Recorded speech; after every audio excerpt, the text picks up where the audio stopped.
Well, hey everybody, this is Randall, and this is going to be my first motorcycle video that I think of. Anyway, this is my motorcycle. It's a 2021 Honda Goldwing DCT Tour. It's pretty stock. I've added just a couple of things on it recently to make riding a little bit more comfortable. Added these floorboards from Gold Strike. It's Gold Strike highway boards, so I can stretch my legs out. Great machine. I've already ridden it, back and forth to the lower 48. I've ridden all the way to Key West on it once. Pretty comfortable machine. A lot of people complain about the seats. I don't complain about the seat. The seat feels fine to me. I've looked at replacing it just to get a different style of seat, but yeah, it's comfortable to me. I guess I'm almost packed. Right here, I will put my cooler and put my food and drinks in that. And then this case over here, it has like non-essential items, things I hope I never have to open.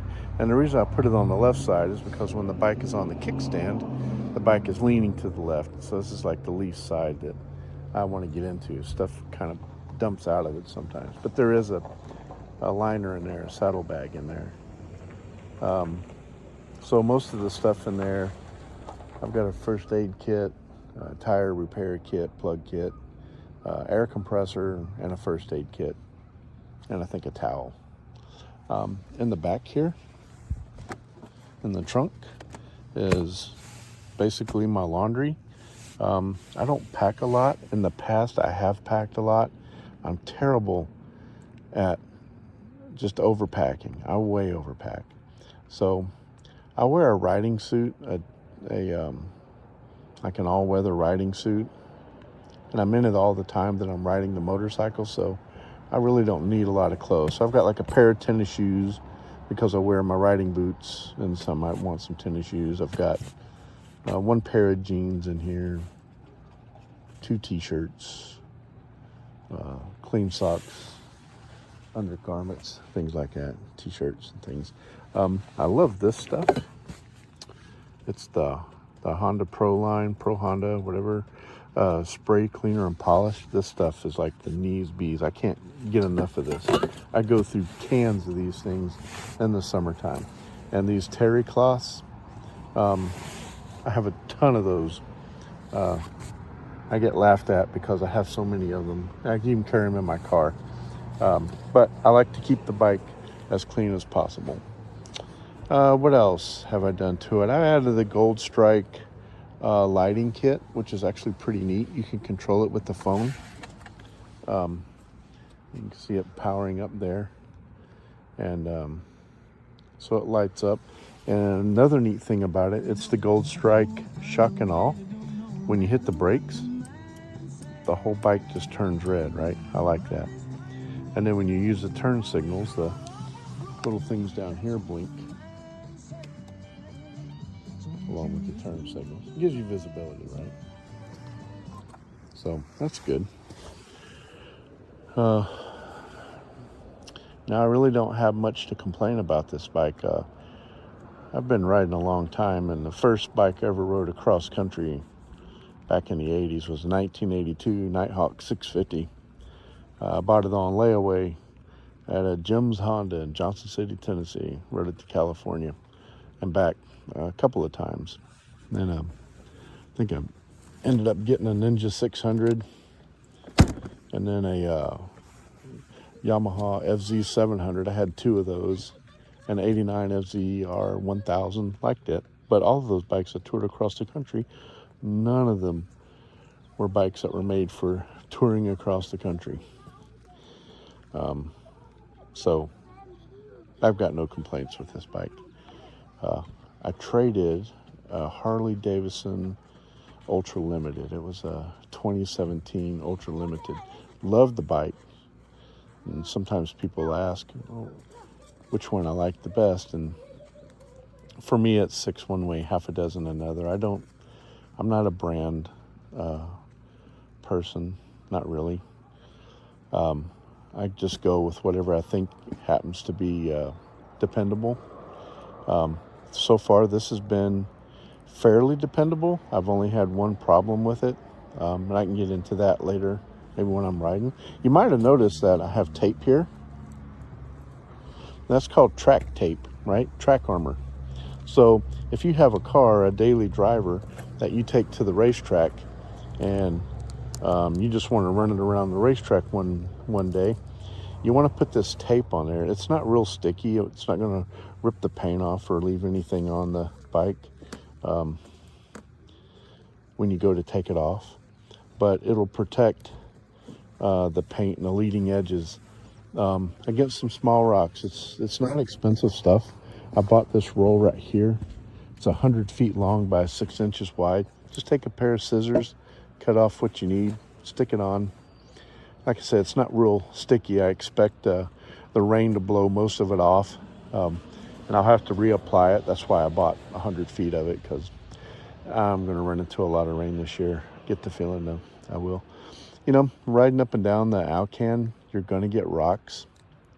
It's just inevitable. There's a lot of construction zones, and in those construction zones, you will get rocks thrown at you by big trucks.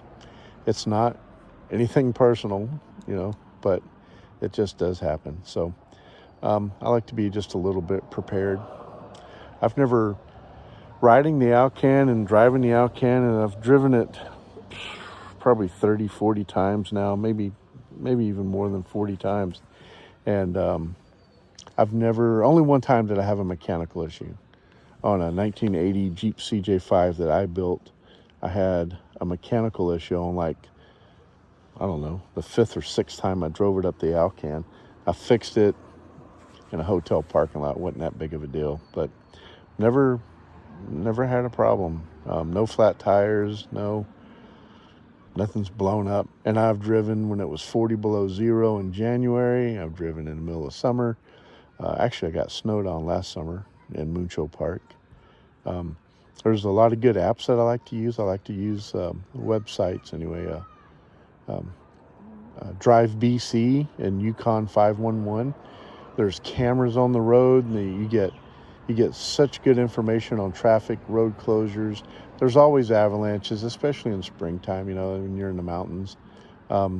So like, for instance, right now outside of Fort Nelson's, there's been a road closure, I'm guessing for about a month because of forest fires. And that's a real threat. Last year, I skirted along a forest fire and beat it before they closed the road down. So I was fortunate to get past it. I've just got to be prepared for all that. Oh, another modification I did for this, I got the Healy bars, right? I didn't think it would make that big of a difference. There's a cover that goes over this, and you're supposed to cut it to fit it back over here, but I didn't want to cut it. It's fine. But it moved the handlebars back like an inch and up. Whatever the width of this piece of metal is, a half inch, maybe quarter of an inch.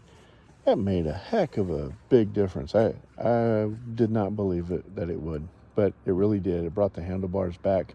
I'm kind of a short person, maybe 5'7", 5'8", a little on the heavy side, a lot on the heavy side. And so reaching the handlebars, I've always felt like I had to lean forward a little bit. So now, you know, I adjusted my seat back backwards, and I can reach the handlebars sitting straight up, and I don't have to really lean forward for anything. When you're packing to go for a drive on, like to drive the Alcan or ride the Alcan, I think it's important to prioritize the things that you're going to need. So I know that tomorrow night when I go through the Canadian border, I'm going to need my passport, and that's that. I will need probably my license and registration, obviously, if I get pulled over. So that's in the trunk here. I'll probably end up moving that up here to this bag. I've got Klim riding gloves. Somebody had talked about the riding gloves I saw in a video, and I thought, well, I'll try them. Again, I'm not a branding kind of person.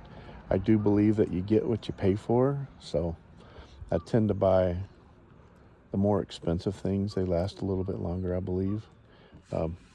These showy helmets aren't cheap, and I love the helmet, and I love that it's a modular helmet. I'm generally not a modular helmet kind of person, but because they usually have a little bit too much noise in them. But this one's worked out just fine. I've had it for a year now. I think, yeah, I've had it for a year. Anyway, it'll be a good ride. I'm going to ride from here down to, where am I going? Spring Hill, Florida is the goal. I want to be there. I got to be there on June 7th. I have a reservation there. But on June 9th, I'm going to go to the Motorman's motorcycle class. I've been riding for 41 years now. Pretty solid riding too. I haven't taken too many breaks, and I've never had a motorcycle class. And it is hard to ride real slow, and that's one thing I do practice. So I hope to go down there, learn some things, and then I'm gonna make my way over to Texas. I'd like to go to Central Texas to one of the other motorcycle schools there. Another motorman, retired cop. So anyway, that's my plan this year. That's what I hope to get accomplished. And I hope to make some videos along the way that we can, you guys can follow along and see how it goes. Thanks, and talk to you later. Yep, so little setback this morning. I was ready to go at like 3:30 this morning. Got the motorhome all to storage, and as luck would have it, there are no taxis to come and get me. So I walked 2 miles from storage back to the KOA. Now I'm burning up, and everything is just fogged up now. But that's okay. We'll be fine. I think once we get the wind in our hair,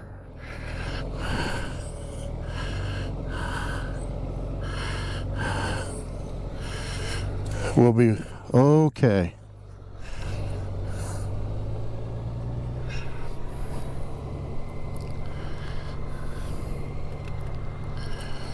Oh man, what a beautiful morning. I was terrified I was going to get picked on by a moose.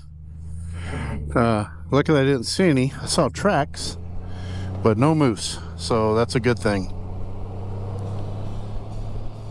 Oh, music's working. That's good.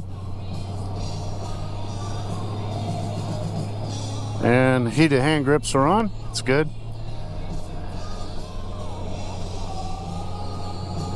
What I find is that with this riding suit, the heated seat doesn't do that great of a job because, well, the suit is insulated. So I don't lose heat, but I don't get heat from the heated seat. So that's I don't know. I guess it's a good thing. It's a good thing to have a suit to keep me warm. Just finished walking 2 miles with it on. I wouldn't suggest that to anybody. Reminds me of the days in the 80s when people would wear garbage bags to help them sweat more. Maybe they still do, I don't know. So this is the very beginning of the trip. Gone about a mile so far.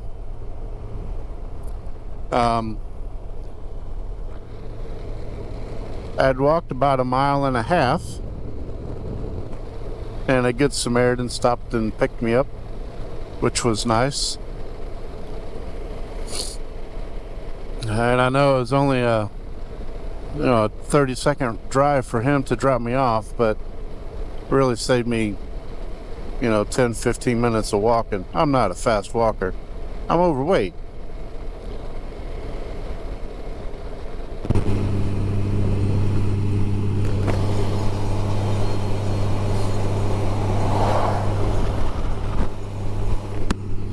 I'm not really comfortable with working my GoPro camera yet. Anyway, I'm about 25 miles into this trip. I'm outside of Homer, left Homer. I am my first fuel stop will be in Ninilchik. So far the weather has been really nice. It's almost 50 degrees outside and the roads are really nice. The Alaska roads are generally really good, especially down south. I can't complain that much about the Alaskan roads. There's a lot of construction up north. I think the weather really plays havoc with the road, you know, going from negative 40 to 100. Negative 40 in the winter, 100 in summertime. It gets actually pretty warm in Alaska. So today I'll be riding to Yukon, Discover Yukon, which is south of Beaver Creek after you cross into Canada. It should take me about, the map says 12 hours, but I don't know, in motorcycle time it just seems to take longer. I guess I take longer breaks. I'm not in a big hurry. I'm gonna stop in Ninilchik and get some gas, and I will probably wipe off my windshield and my helmet because I had dew on it and it's kind of hazy. Drink a little bit of coffee. I've got my coffee right there. I can set the cruise and then put the windshield up and drink coffee. I generally do that, but I slow way down because I've already passed one moose crossing the road, and you don't want to run up on a moose. This time of year, the moose, mama moose, have baby moose, and the two shall not be separated, so you don't want to get in between them. So my worry is sometimes I'll see baby moose on the side of the road grazing. Well, you know there has to be a mama moose. I just don't know which side of the road. And as you're approaching, mama moose might run across the road and just knock your ass off the road. You don't want to tangle with I don't know what those things weigh, 2,000 pounds, 1,000 pounds. You just don't want to hit them. I've seen cars that have hit them. I've come up on moose crashes. Many of them, they're everywhere. You'll see signs up here, it'll have a count, 800 moose killed this year, you know, so they get killed quite frequently when they run into cars. Sometimes they don't get killed, they get injured. So anyway, don't want to run across a moose, so I kind of have to drive within the conditions.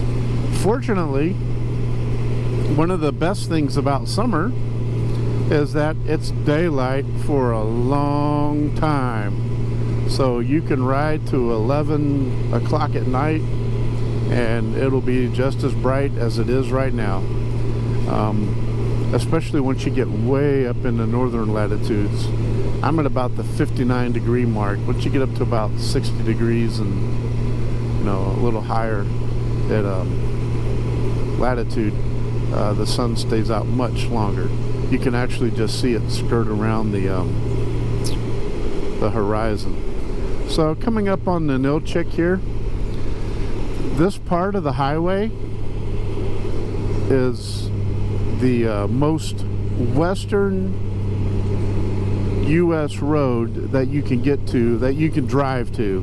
There's roads west of here, out in the Aleutian chain, I'm sure, and then out in western Alaska, but you can't drive to those roads, right? So this is the farthest west you can actually drive. A little history of this area. Most of the towns, especially the native towns, they're Orthodox, Russian Orthodox. You can see the Kachemak Bay way over there. So there's a lot of Orthodox churches here, and the Orthodox faith has been real interesting. The village I live in is 100% Orthodox, and the people are just amazing. And I don't know, I was raised Baptist, but I think we read the same Bible, we pray to the same God. The Orthodox Church is a much older church than the Baptist Church. I think the Orthodox Church, I don't know the history of it, but I believe it was like, you know, the original church. So anyway, this is coming up on the Nilchik. My next town I'll come into will be Soldotna. I won't go to Kenai today. It'll be Soldotna, and then my next fuel stop I think will be in Sterling. I stop at these Shell stations only because I have the Shell app and it takes 10 cents off. It may not really matter in a motorcycle, but it does in my truck, so that's really good. There's a mom and pop place here on the right. I really like stopping there. Matter of fact, I think I'll just stop there because these are the nicest people. I come here in my motorhome and they let me fill up with water. They don't charge me. I can't dump here, but I can fill up here. I buy all of my fuel here. It's a lot cheaper, sometimes $1 cheaper than Homer. Homer charges, they gouge you for fuel, but here not so much. Anyway, pulling up here. Let's get some gas here. Not sure about. Of course, I parked it right over a hole in the ground. Put my kickstand in. Here we go.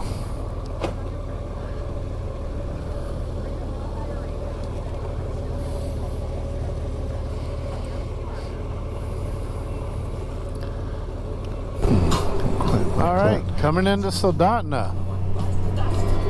70 miles into this 15,000 billion mile trip. So I've probably ridden about a little less than 10% of what I plan on riding today.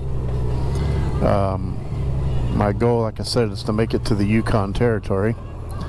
Hopefully, being Memorial Day Monday, traffic will be light and construction will be light.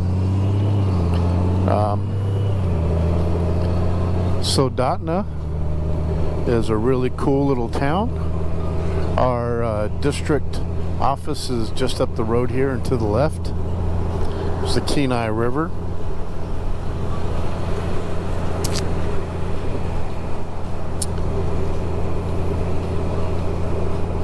There's a Fred Meyer here. I'd never seen a Fred Meyer before until I moved to Alaska. To me, it's like an upscale Walmart. I have a problem with going to Walmart. I just have some anxieties about being in large crowds, so Walmart doesn't really do it for me. However, I seem to be able to go into Fred Meyer and Targets. I like the Target stores. I like the Fred Meyer store.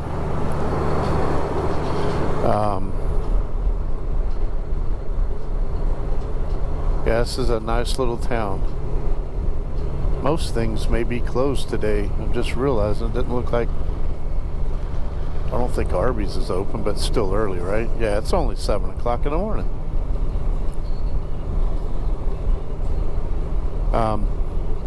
Another cool thing I like about the bike, a lot of people talk about they wish they had a touch screen on the monitor.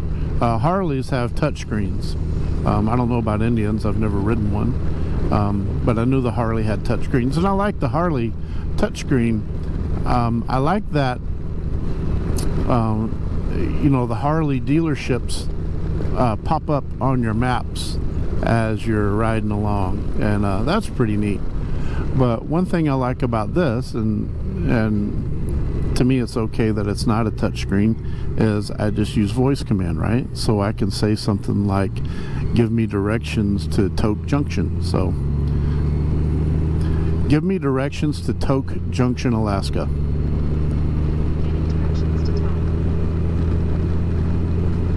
Starting route to 99.7. That simple, right? Just tell it where you want to go. It's there. Looks like I'm gonna be there in about 10 hours, 9.5 hours, 540 miles. So that's not bad at all. I normally don't ride with a lot of maps going because it's Alaska. Trust me, I read a lot of forums where people are coming to Alaska and they want to know how to get to Alaska, people leaving Alaska. It's not that hard. There's not that many roads in Alaska. I started at the very end, which is called the Spit in Homer,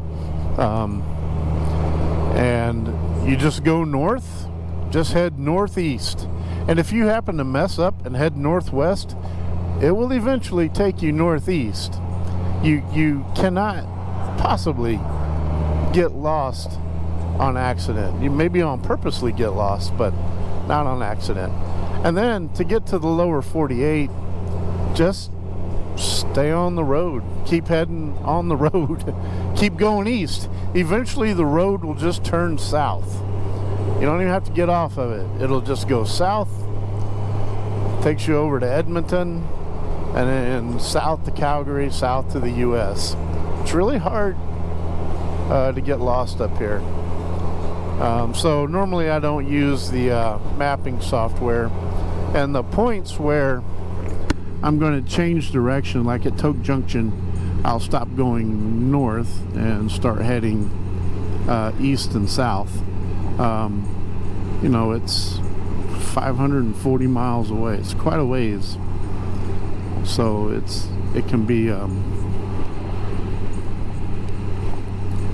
there's no need to put a map there. I see it's 500 miles away. Don't need to worry about it. I know that in 55 miles I'll make a left and continue on to Anchorage. Anchorage is probably just a couple hours away, maybe 3 hours away. If traffic is light and the weather stays the way it is, light rain to no rain and no construction, shouldn't have a problem. Yeah, Anchorage is 100.5. There's a Chevron station north of Anchorage up near Eagle River, and I usually try to stop there for gas. They seem to have pretty good prices for gas. One popular stop that people use a lot is Girdwood. Girdwood is a real popular spot to stop, and it's about 30 miles south of Anchorage, 30 miles this side of Anchorage. And they have a ski resort there and a couple of stores, so really good place to stop. But yeah, all in all, I'm pretty happy with the trip so far. Even though I got a late start, it's gonna be okay. Like I said, I'm not in that big a hurry. I just want to get to the campground that I'm going to before it gets dark and before I'm too tired to eat. I would like to grab a dinner. Anyway, we'll check back in when there's something better to look at. Alright, so now I'm about 30 miles north of Soldotna. Maybe a little bit further. It could be like 40, 50 miles. But anyway, I'm heading toward Cooper Landing, and this is going to be on the Sterling Highway. This is a newly paved portion of the highway. Great. They did this just a few years ago. They widened it. There's a lot of passing zones here. A lot of pullouts. Really good. You can see here the remnants of our forest fire, right? So the trees look like they're pretty torched. And about, I don't know, 8 or 9 years ago, there was the Funny River fire. I'm guessing it was that long ago. I was in my Jeep back then.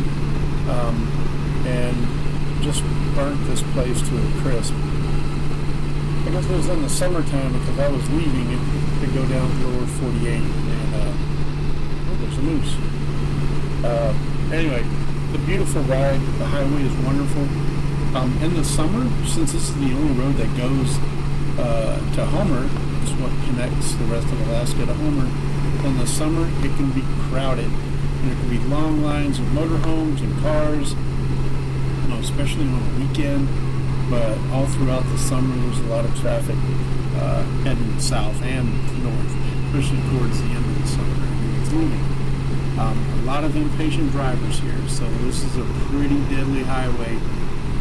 You get some kamikaze drivers who just don't have the patience, or for whatever reason they got some time off, but they got to get to Homer, or they got to get to Anchorage or Seward or someplace, and they needed to be there yesterday.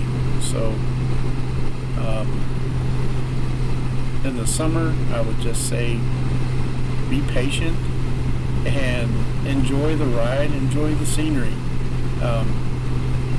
You don't really shave off that much time by trying to pass people and scaring the bejesus out of everyone that's coming at you. Now, this is late May. There's really not a lot of traffic here, so obviously I'm doing like 80, 90 miles an hour on this road, 70 or 80, I guess. It's a 65 mile an hour road right here. It's a good riding road. Soon though, I'll be in Sterling, or check that, I'll be in Cooper Landing, and the speed limit is going to drop down to like a 35. And it'll be 35 for only a few miles. The road gets kind of narrow. There's a lot of fishing going along there because the road just follows right along the river. And it's good just to be patient there. There's a stop there called Wildman's. Great place to stop. They got a little deli in there. They have ice cream. I think they also have a liquor store or a beer store. A couple of bathrooms. Great coffee. They have Wi-Fi, so you can make Wi-Fi phone calls if you need to. It's a good stop. Wildman. I bought this bike, in 2021, Christmas Eve of 2021. I flew down to Arizona. I took my Harley out of 2017 Ultra Limited, went down to Peoria, found this bike, traded it. I had every option that you could get to put on this bike: puddle lights, the CB radio, and the trunk deck. What did you call it? They tie stuff to the back of it, like a what it is back there. But it's the piece of chrome back there. I got my tent and sleeping bag and stuff strapped to it. One thing that this bike didn't come with, which really surprised me, was a 12-volt outlet. There's no 12-volt outlet. There's a USB outlet and a little cubby here, but there's no 12-volt outlet. And my Harley had two 12-volt outlets plus a USB outlet. And the bike is wired for a 12-volt outlet on the left side, and the plastic even has a mark for your stepper bit to drill the hole out and install it. But you got to buy the 12-volt pigtail, and it's like $34, $37. And I bought it and installed it myself. It wasn't really that hard, but I did it, and I'm glad I have a 12-volt outlet. I usually use it to charge my little son a Bluetooth thing on the side of my helmet. It does have Apple CarPlay, which is real handy. I like using Google Maps and Waze, and I like playing music off my phone. The bike comes with XM radio and has the XM radio antenna already installed. Previous models of this, I like the 2018 model, if I'm correct. Like it came with the receiver, but didn't come with the antenna. It's kind of bizarre. You had to have installed it. My Harley, I really liked it. I really liked this bike too, and I really liked the Harley. And I would guess it was 6 one way, half a dozen another. The sound system on the Harley was more encapsulating than on this one. If you look here, you can see the speakers are low and sit in front of the handlebars, and they're pretty close together. The Harley, I had the Batwing fairing, and the speakers were wider apart and up higher. I felt like I had more sound around me. The rear speakers on this bike are on the bottom of the trunk back there, and so if you have a passenger there, they're pointed at your passenger's ass cheeks, right? You're not even up in the air. So anyway, the sound system leaves something to be desired, but I'm not an audiophile. I don't have to have the best sound. I recognize the music that I listen to, mostly all from the 80s, right? So that's fine. I did upgrade the windshield. Stock. I usually replace the windshield like every year or two. I don't like to see the crazing on that, and I can actually see it on this one now, so it'll be replaced before next riding season. I'll use it this summer, and that'll be it. But this windshield from Puig is just massive compared to the stock windshield. Like twice, it's like a barn door. It definitely blocks the wind and most of the rain. I installed gold stripe highway pegs. I've never done upgrades, right? I figure Honda spent millions of dollars designing this machine. My $34 isn't going to really improve it that much. But I did put highway pegs on it, and it made a difference. And the only reason I put them on there is because my Harley came with it. I bought it used and it had highway pegs on it, and I liked using them. Not knowing if I would have liked using them, I wouldn't have put them on this one. And I traded out the foot pegs here for the gold stripe floorboards. I also put the shock and awe lighting system on here. It's just kind of a, I don't know, a bonus. I can't really see it when I'm sitting on the bike, but when I'm off the bike, I can see it. And I know that when I hit the brake, like the entire bike just turns red. So I like that. And at night, you're not going to miss this bike. You're probably not going to miss it during the daytime either. I put this big ass drink holder on here from, I don't know what makes it. It's really kind of too big. It blocks the cruise controls that I have on the other side of that.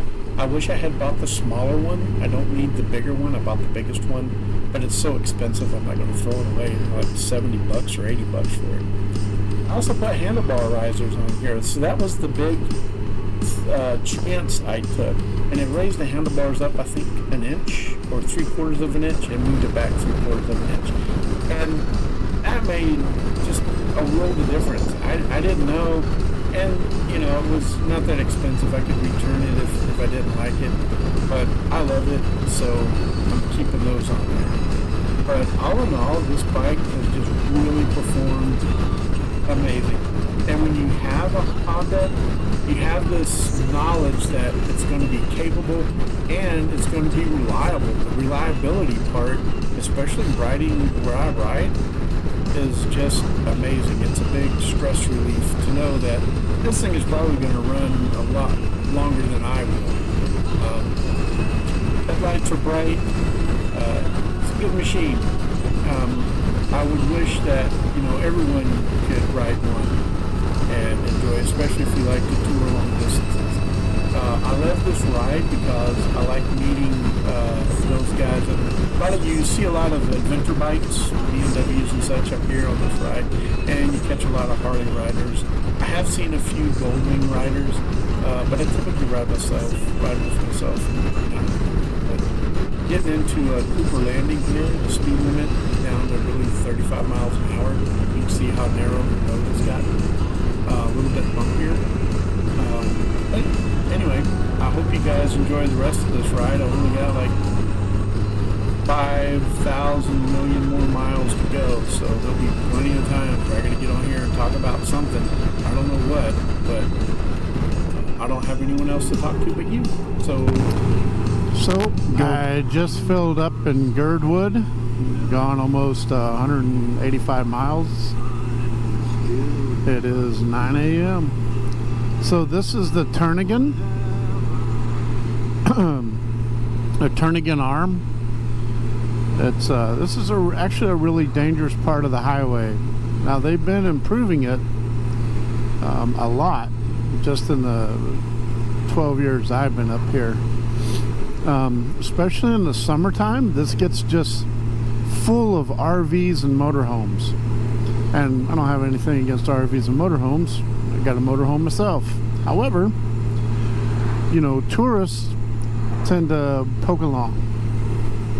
And it's understandable, right? There's so much to look at. It's just absolutely beautiful here. So people start passing. It's like kamikaze passing here. But they've done a lot lately in the past few years widening this highway. There's a lot of passing zones. It just takes patience Yeah, a lot of patience. You know, the Anchorage is 30 miles from here, so the hospital's probably 40 miles from here. Oftentimes when there's an accident out here, it's, you know, people get medevaced. There's a helicopter involved with coming to get people because of the traffic situation. Fortunately today traffic has been really light.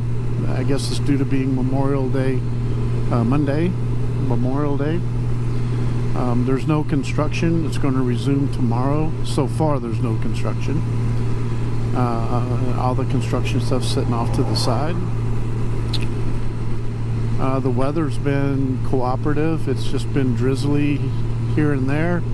Temperatures have gotten down into the low 40s, but that's manageable, and right now it's 50 degrees, but it's still early in the morning, so I expect the temps to go on up the farther north I get, the more temperatures, more inland you are, right? But anyway, this is the Turnagain. Now what'll happen is there'll be a race current or a race tide when the tide goes in and goes out. This Turnagain will look like a whitewater river. It'll just be zooming. The water's going to be going out. It's an amazing thing to see. And occasionally you get wells up here. A few years ago there was actually a well up one of the little creeks. It made it under the bridge and beached itself on a creek on the other side of the bridge, and there it died. I think the university must have come down and did their stuff, whatever it is they do, necropsy. I think they look at the brain. But yeah, beautiful ride so far. I'll be getting into Anchorage in about 20 minutes, 30 minutes, and all that's involved with Anchorage. It's just like any other city. You know, it's crowded. We'll get through Anchorage, and then the next stop I think is Wasilla. I'll top up there before I head up to Glen Allen and get into the interior. So this is still considered like South Central Alaska. It's right on the north end of Kachemak Bay, and I live on the south end of Kachemak Bay. It's a nice place. So I'll get fuel in Wasilla, and then I'll go up to Glen Allen, a place called the Hub of Alaska. It's in Glen Allen, Alaska. So far the bike's been just performing as expected. Exceptional. I got the heated grips on and the heated seat on just because temperature keeps fluctuating up and down, so it's kind of kept me nice and warm. Windshield's blocking a lot of wind, and that's nice. Occasionally I'll let it down to let the wind hit my face, because that's nice too. But when it started out, you know, I'd walked 2 miles from where I'd parked back to my motorcycle, and you know, I sweat because I'm wearing this suit while I'm walking 2 miles. And then all of a sudden the air is cool, right? Because you get wet and sweaty, and then the air hits you and it feels really cold. So I'm starting to dry out, which is nice. Air is not so cold no more. I stopped and had another cup of coffee. That was some hot coffee. I just had a little bit of coffee and poured the rest in my little Yeti cup here, and it'll stay hot for a long time. Had some donuts. I wanted something hot to eat, but I didn't have anything hot to eat, and a lot of things are closed today. I guess no one wants to pay time and a half anymore. I don't know what holiday pay is, but you know, it's understandable the way wages are now. So anyway, I will check back in when I'm starting to cruise from Wasilla. up to Glen Allen. It's a really nice road. As long as there's no avalanches. This is the time of year, you know, for avalanches. They're everywhere. So you always have to be mindful of that. And coming out of Wasilla onto the, I don't even know the name of that highway. Sterling Highway? No, that's down south. Seward Highway goes to Seward. So whatever the other highway is, you know, you get a lot of rocks falling. There's a lot of erosion, right? Just rocks fall down. I wouldn't want to get hit by a falling rock, no matter how big the rock or how small. It hurt. Chip the paint off the bike, at the least, I guess. Alright, we'll check back later. GoPro, stop recording. Alright, here's where the highway divides, right? So if you did not know where to go, and you went to Wasilla versus Palmer, and I've been here 12 years and I can never remember which one's which, you will eventually end up in the same place. So I am going to go to Palmer because I don't want to go to Fairbanks.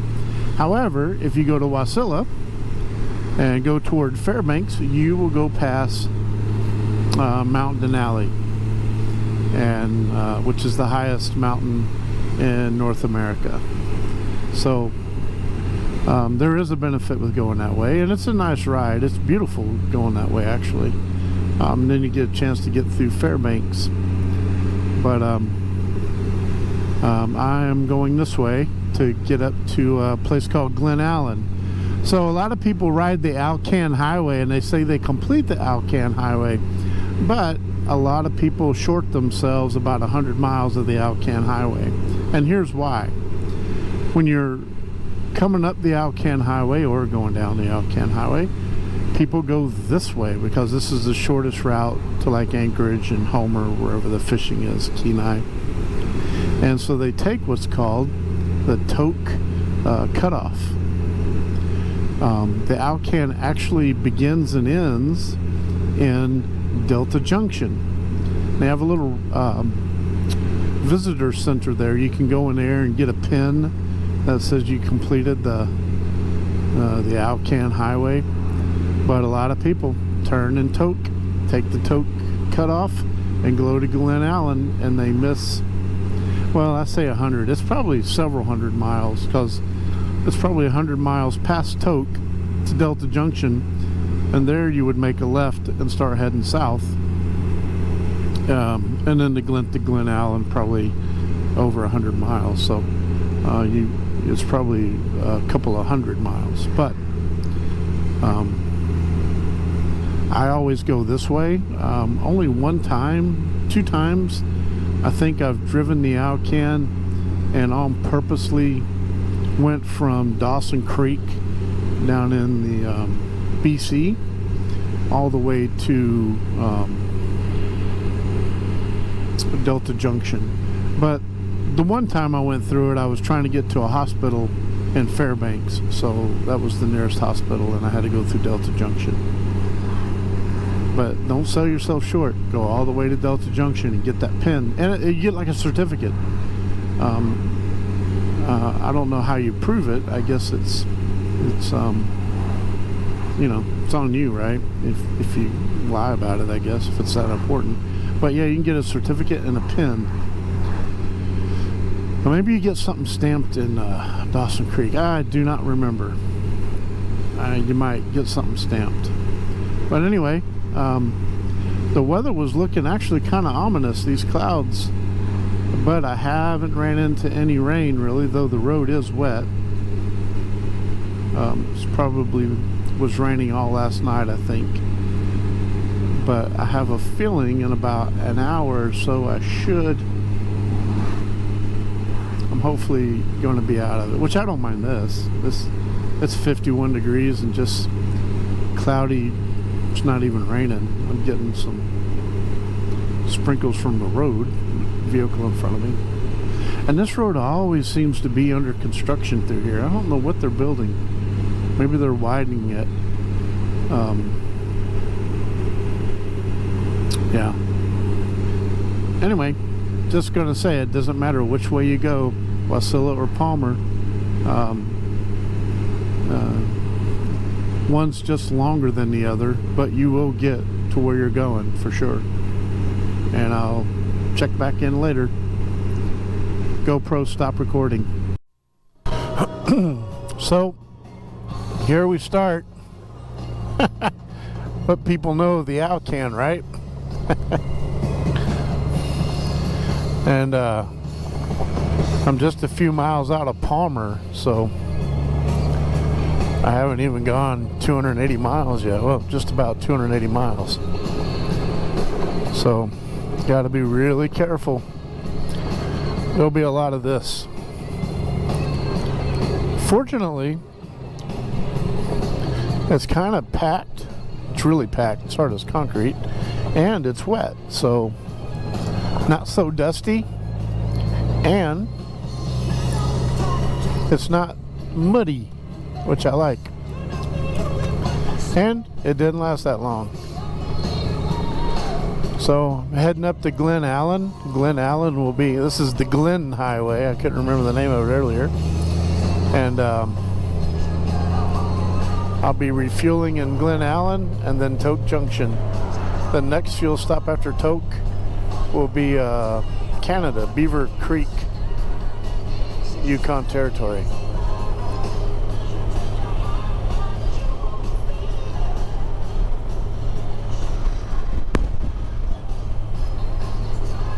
It's a weird setup. Somebody left their pump down there.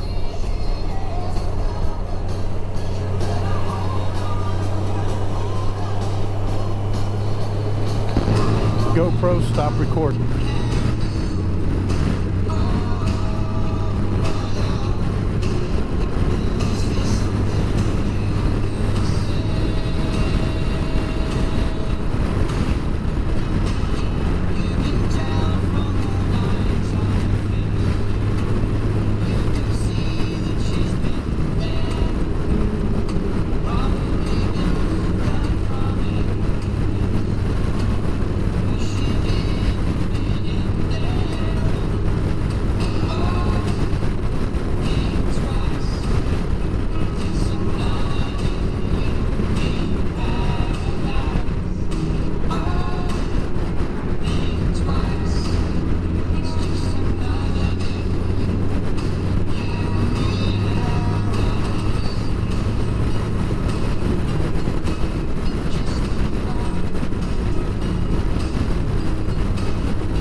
is the Matanuska Glacier. I think that's where Anchorage gets all of its water from. It's a glacier that's receding pretty fast. I remember it used to be further down here, and I think you can take glacier tours, and I think some people who aren't trained to walk on glaciers go over there and disappear. They fall in a crevasse, they don't see them again. Anyway, that's the glacier. GoPro, stop recording.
hours past an hour if the weather's good.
Getting tired again, huh?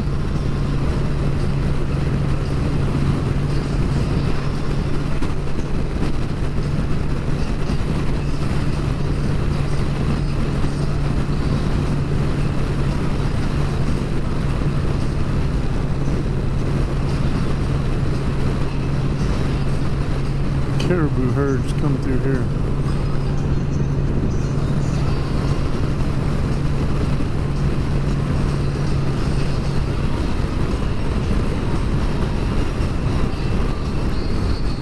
Someone's going to go that way. Yep. It's not going to go that way. It's not going to go the way I want it to go.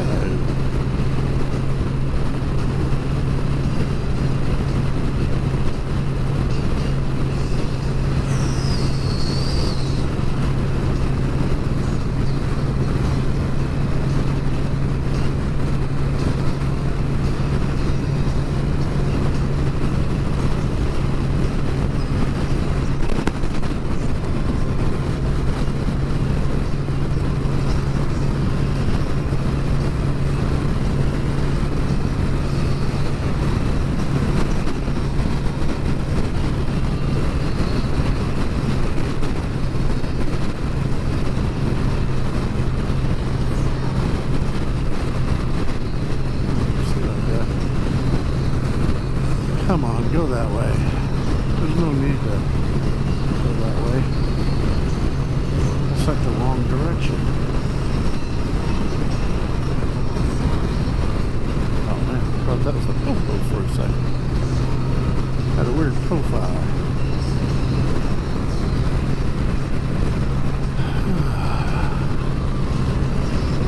Yes.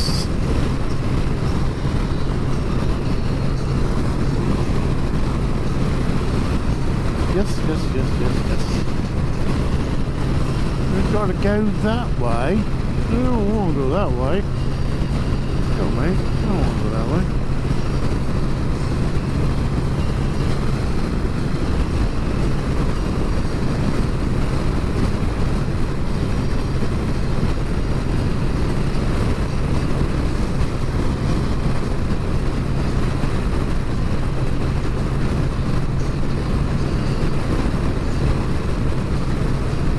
Trying to be an echo, man.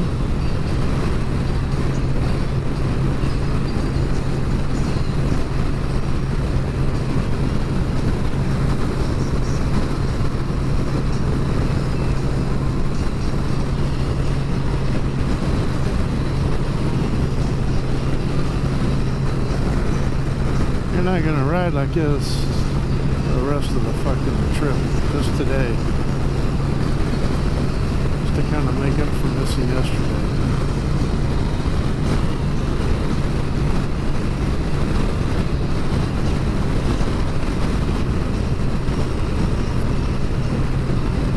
You don't have to.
Losing altitude combination.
guess is the way I normally sound. I guess I normally sound sick. Wish my boss would fall for that. Boyfriend. BMW.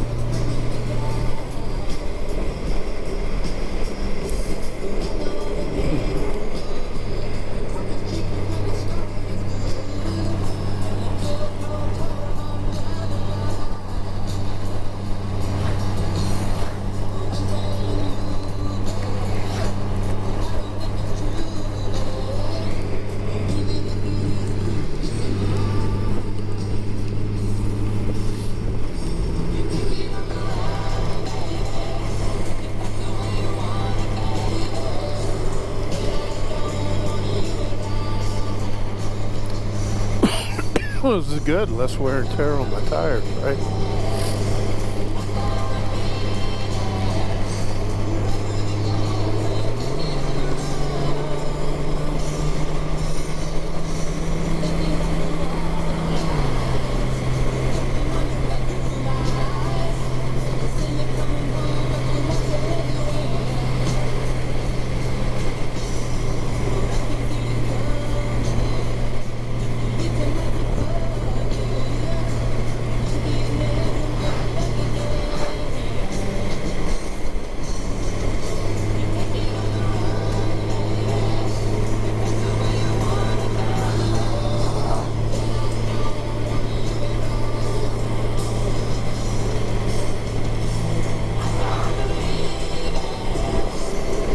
Token an hour and a half faster than what was predicted,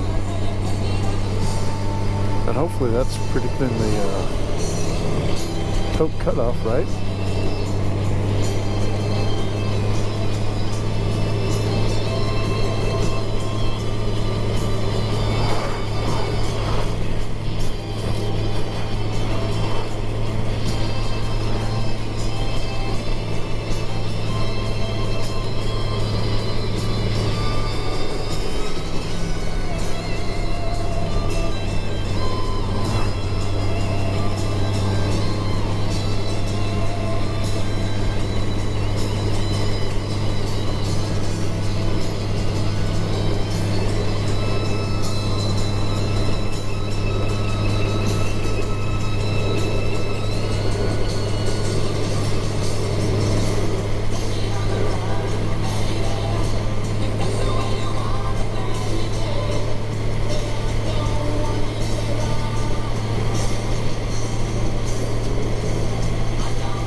This is a sensible beard.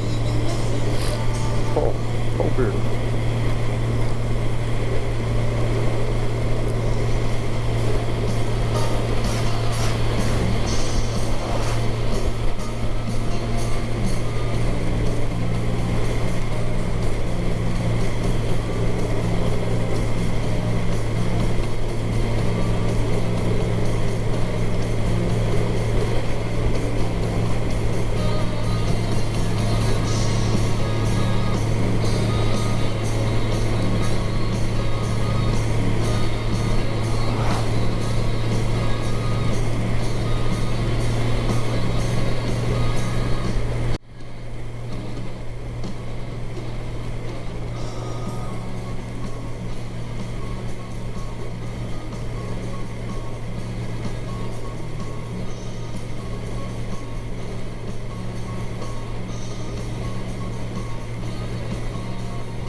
see any animals this way, huh?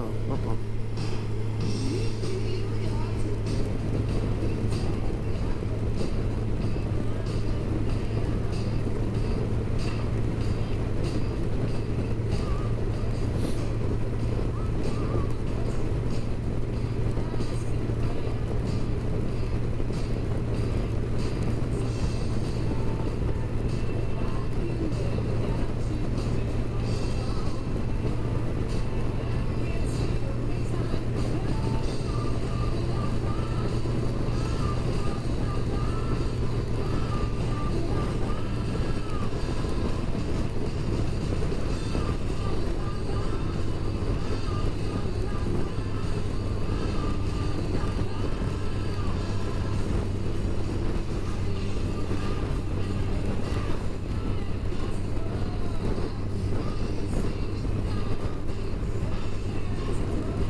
Motorcycles out.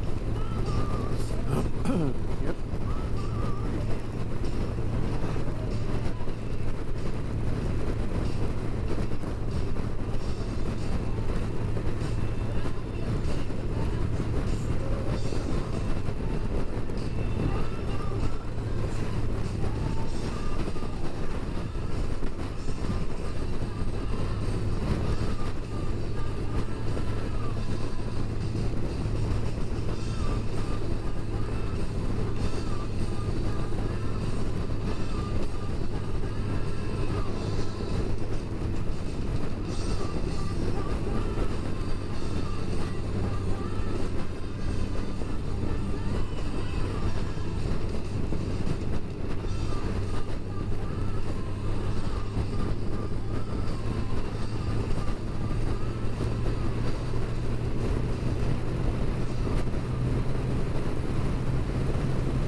Thank you, big truck.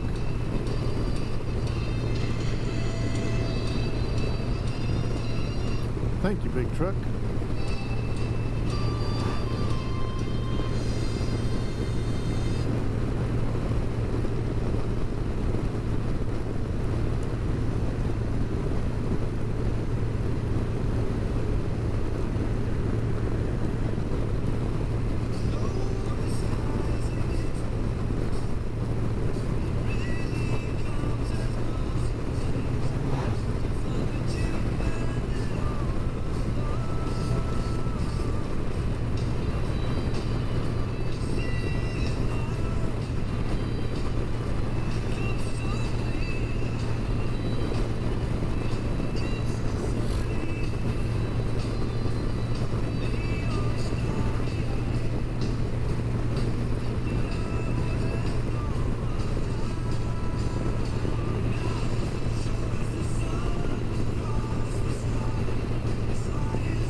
Well, I should be getting close.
Well,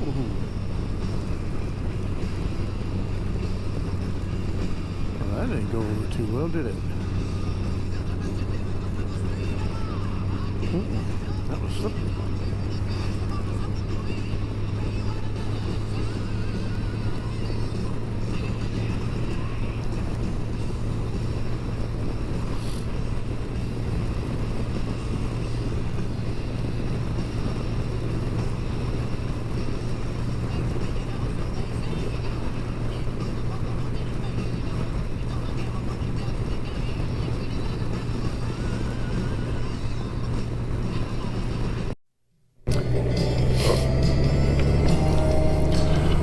So I'm still in Alaska, just about to the Canadian border, probably like 20-30 miles to the Canadian border. This is an interesting border, is that you're going to cross the American checkpoint, the Alaska-Canada border, and then 20 miles later, after you've been in Canada for 20 miles, you pass the Canadian checkpoint, Beaver Creek. The road here has been really rough. This is the roughest part of the road so far. It's now it's like riding on marbles. There's little loose gravel everywhere, and there's little potholes, right? So you got to be careful for a lot of reasons. But one thing you don't want to do is cut a tire down out here. You know, I'm prepared if I get a puncture, a screw or a nail, or God forbid a rock or something can go through it, but I guess a screw or a nail. And I got a puncture repair kit, right? But I'm not prepared if I hit a 2-foot deep hole and it rips my tire off and busts my rim. And then all the other things that's going to follow along with that, like the bike flipping over and getting destroyed. Then you're kind of stuck out here. I don't know how long it would take for help to get here. There is not a lot of traffic today. Actually, I've passed maybe about 20 motorcycles, a few groups of motorcycles, and then a few singles. But they're all heading to Alaska, right? Everyone's going to Alaska, so there's not a lot of traffic going my way. Anyway, I'm almost to the border. It has warmed up a little bit. It's in the mid 40s, upper 40s. It was as high as 48. Then it went back down to 46. And the rain's just kind of It's just kind of drizzling. I guess if I was standing still, I probably wouldn't even get wet. I think I have maybe an hour to 2 hours till I'm at camp, and I will check back then. All right, we're almost to Canada. We're in between the US border and the Canadian border. So actually we're in Canada. And this is the first bit of blue sky that I've seen in a while. The roads are really rough still. You gotta take your time, gotta pay attention. So it's about 20 miles to the border crossing, the Beaver Creek border crossing.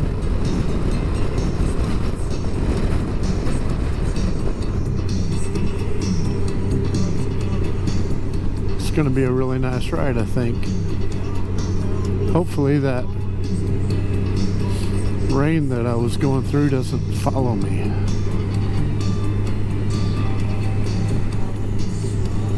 All right, Stop so recording. we are coming up to the Canadian border finally. We had a little reprieve, had some sunshine and some blue sky. Notice the road's not wet. Anyway, this is the Canadian border. A lot of times I don't think they like to be filmed, so I'm not going to film my way through here. I like to be respectful. Well, this is it. GoPro, stop recording. All right. So I'm in Canada.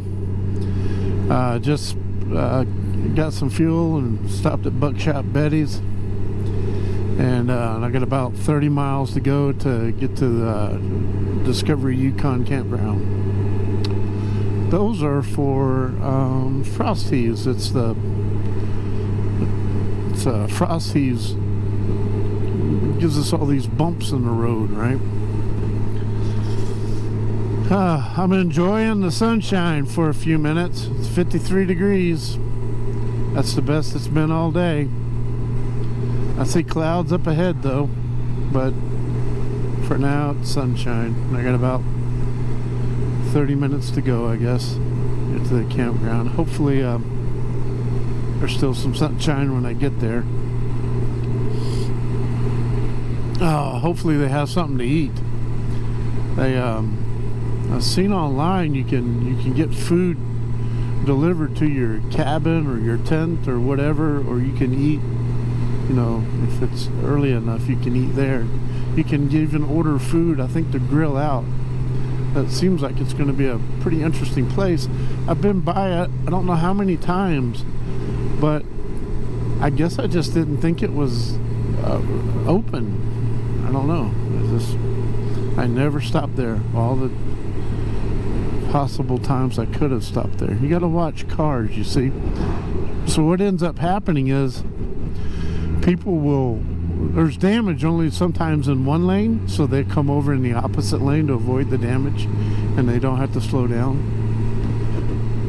It amazes me that people would rather go head on with another car, truck or motorcycle, than to slow down and negotiate a pothole or a bump in the road. It's a crazy thing. Anyway, I hope to be able to get some of these videos out.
The destination is on your right, Discovery Yukon Lodgings.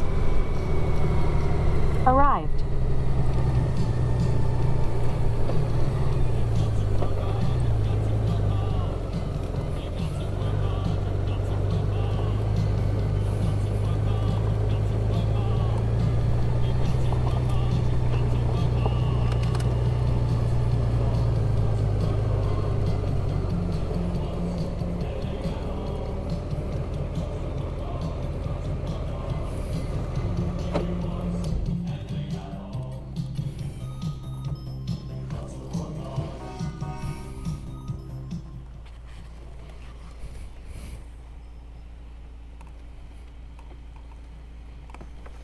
Ugh.